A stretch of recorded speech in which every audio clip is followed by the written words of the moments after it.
Good morning, and welcome to Beware of Spoilers. I am Adam. We are here with an inordinate amount of noise behind me today. I'm back into my car. We're here to talk about the new episode of The Last of Us. This might be a shorter episode because I'm currently dealing with a best of a migraine. But you know, the free market is on, so I gotta go to work anyway. So, with this episode, I probably should have gotten a soda before I sat down. No.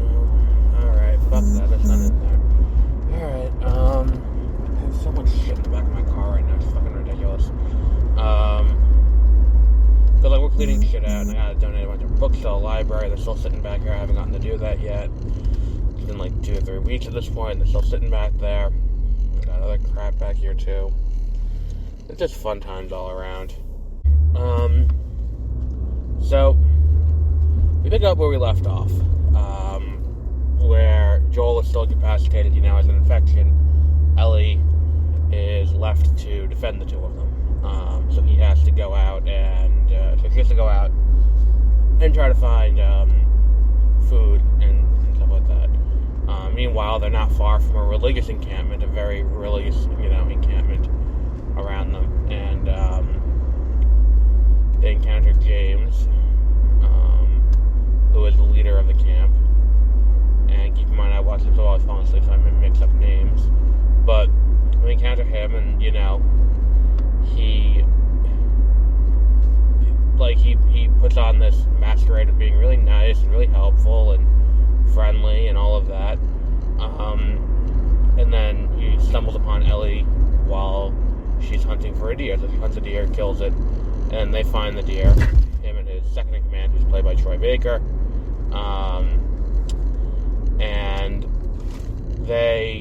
Troy Baker being the guy who played Joel in the game. So they are, that they trade the deer for half the deer for medicine because they need food, and then they move on from there. And as it goes through the episode, we find out more and more about this religious cult and about how they are eating people.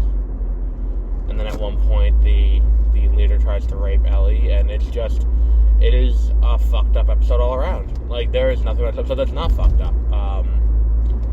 And the thing is, too, is like they do a pretty good job of having her unravel the mystery as they go through it. Where it's like she finds the bodies that they're using to eat.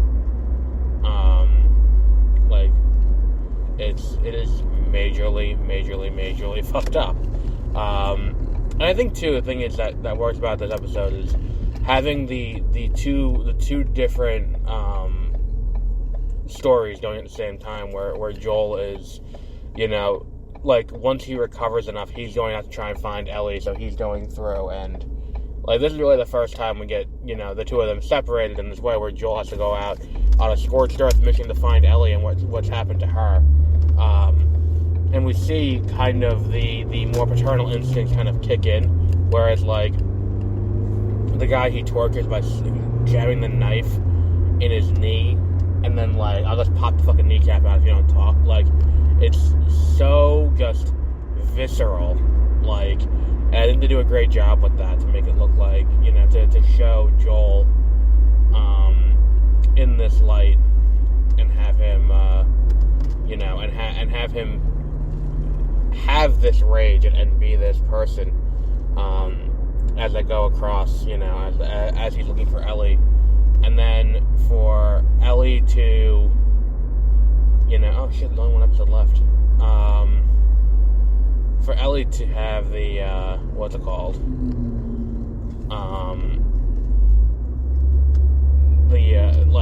have her opportunity to show a little bit of her ferocity and her fearlessness and all of that, that works very well as well. We get this opportunity to show Ellie, be a little bit more brutal and be a little bit, more in her attempts to, to escape. you know, and the thing is too, it's like, I hate saying brutal, because it's like, you know, the guy was gonna, you know, kill her, like, at minimum, if not also, like, I got very rapey vibes when I was watching that. Like, she was not getting out of that encounter unscathed, so, like, for her to take that butcher knife to his face, it's like, alright, I can buy this. So, like, that whole thing is, you know, like, to say it's brutal, it's not really over the top either. It's, you know, it's spur of the moment self-defense, whatever. But to see that side of her come out is just great. Yeah, it's just, like, everything about that just works so well for me. And then, like, the cult itself, too. Like, the cult is very, you know, the blind following of the zealot in charge is very interesting to see how that plays out in this. And I think one of the interesting things this show does is kind of show the various factions, so to speak, as they're going through, you know, the waste. I keep calling it the wasteland. I don't know if that's what they call it in the show, but as they go through the United States and they encounter all of these different places, just how all of these different forms of, you know, government have kind of cropped up after, where it's like you have Kansas City with it, where you have this very authoritarian, like, oh, we are not Fedra, but we are very, you know, we are very authoritarian in our, you know, methodology. Then you get to Tommy's place, where it's like, this is a commune, it's communism, and it's, you know, to see him put it together is great, where it's like, you know, he's like, Joel's like, oh, so you're a communist now. He's like, no, this isn't communist. We just, you know, we all work together, and we all put our stuff, we all, you know, we all put our stuff in one thing, and we all work toward the betterment of the it's like the slow working out. Like, oh, shit, yeah, this is communism. It's a great moment. And then, like, we get here, and now we have a religious oligarchy, where it's like we have the preacher who's running things, and he's just, you know, the one in charge, and that's just, you know, and that's just how, how they decided to organize in this little, you know, town, which is just a great all-around moment. So I think that a lot of it does work. And anytime I say that, it sounds like I have a butt coming, but this time I don't, where it's like, it's a really interesting story thing, and I've always referred to this show from the beginning as almost anthological. Holy shit. Almost anthological, where it's like, the general idea is, every time they go somewhere, you're encountering a new cast of characters, and they are dealing with this new cast of characters, and we're going to see how they are acting out in the end of days, basically, and how all of these different people interact with each other and how they function on a day-to-day basis. It's an interesting approach, and it's an interesting, like, you know, way to tell the story, and what you end up with is, you know, this sense of, like, you're getting a wider, you know, a wider swath of the human experience kind of put together in this episode, where it's like, oh, this is cool, I guess, where it's like, we have all of these interesting ideas kind of intersecting and coalescing around each other, and it's like, alright, I can buy that. And I think it's working to the show's benefit, by and large. I think if we had just done, like, The Walking Dead, for example, and just followed specifically one or two, you know, groups of people and just went through their story for a long period of time, I don't think the show would have worked as well. And I think, too, like, I said it a few weeks back when we were talking about it, but I think that this show benefits from The Walking Dead having fallen off the cliff as much as it did in terms of quality, because it like, they're not zombies, it's not they're not the living dead, it's, you know, it is a fungal infection that's taking over people, and yes, that is different, but by and large, it is the same general idea, and for The Walking Dead to have gone on for 11 seasons, and for it to have kind of limped through the finish line the way it did, it is kind of interesting to see this show work as differently as it does, and still, and still have that kind of, that kind of different world, like, universe to it, where it feels very different, and we get the sense that the world is wider than whatever's going on in this little area over here. And I think that's what makes it better and different. What else was there? The performances are all great in this episode, and that's the thing too that really impresses me, is that no matter what happens, there's always a good performance no matter where they go. Like, everyone's always great in the show, and they all have these little eccentricities and little ticks to them that make them interesting to watch and interesting to go around. I would just love to, like, if they could do this show, this format, where it's just Tales from the Wasteland, basically, and then here's Joel and Ellie delivering, the newest, story in that regard, like, I would watch that show forever. Like, it is such a great story, because it gives you all these little vignettes all over the country as they go place to place. But yeah, I think we'll wrap up there, because I don't know if you can hear it, but I'm a little stuffy today too, because it's now early March and it's cooler than it was most of the winter. But yeah, so we have The Last of Us will be wrapping up next week, which is a shame. Yesterday we did a discussion over on Beware of Spoilers about what's it called, about what the fuck was that thing called?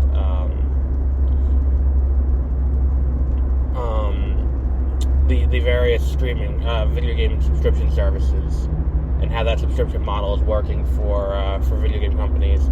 We did a short episode about that yesterday, if you want to check that out. We also did an episode about Triangle of Sadness, which got nominated for Best Picture. It's not a terrible movie. Not bad. I mean, granted, it got nominated for Best Picture, so I don't think anyone expected it to be terrible, but, it's pretty interesting, pretty fun. I mean, I think fun being a loosely used word here. But yeah, it's, we talked about that a little bit, and we went back to the old format. I think we're going to be doing the old format a little bit more for non-TV episodes. Before movies and such, we will be doing the old format. Tomorrow on 30-Minute Reviews, we'll be discussing Scream, the 1996 original movie. And we'll be talking about, we're going to be introducing two new series on 30-Minute Reviews, to try and get more people on, the same way that we do these series over here, where we have, like, video game review, and then we also have movie review, and we also have TV review. We're going to do something similar, where I'm going to pick a new show. Well, new in some way, we tried this in the past, and I think if we just do it with higher quality or a better show, we might get better results. And we're going to do, we're not doing The Magicians. We are not doing The Magicians, because I did not like that. I think what we're going to do is, if we're going to do that, it's either going to be Outer Banks or His Dark Materials.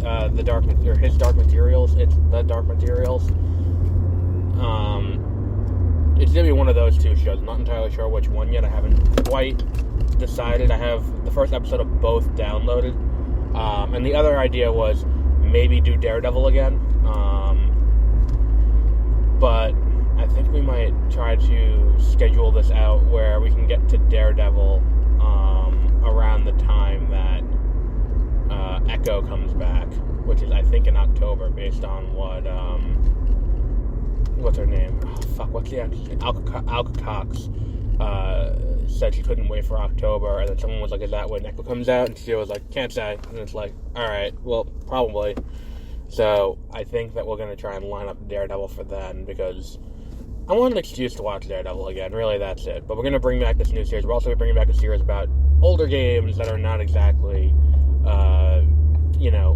top of anyone's mind on there. So there's going to be 3 episodes a week of 30-minute reviews, plus whatever episodes are here, plus Exploring Hyperspace Lanes, where we got a new episode that me and Josie recorded yesterday. We went about an hour, so we're going to have a nice, full-length episode this week about Lego Star Wars, The Complete Saga, Lego Star Wars, The Skywalker Saga, and we're going to talk about all of that cool stuff tomorrow, or on Wednesday, because today's Monday.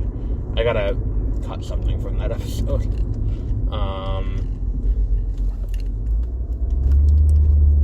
Yeah, it's a joke that I thought was funny, but upon explanation, probably was not. So I will modify that. So, on that note, we will be back with our next episode of this will be on Thursday. Thursday we have the new episode of The Mandalorian. Friday we have Scream 6 and the new episode of The Bad Batch. Saturday we have the new episode of The Flash and the new the movie 65. And I think we have Champions possibly Sunday.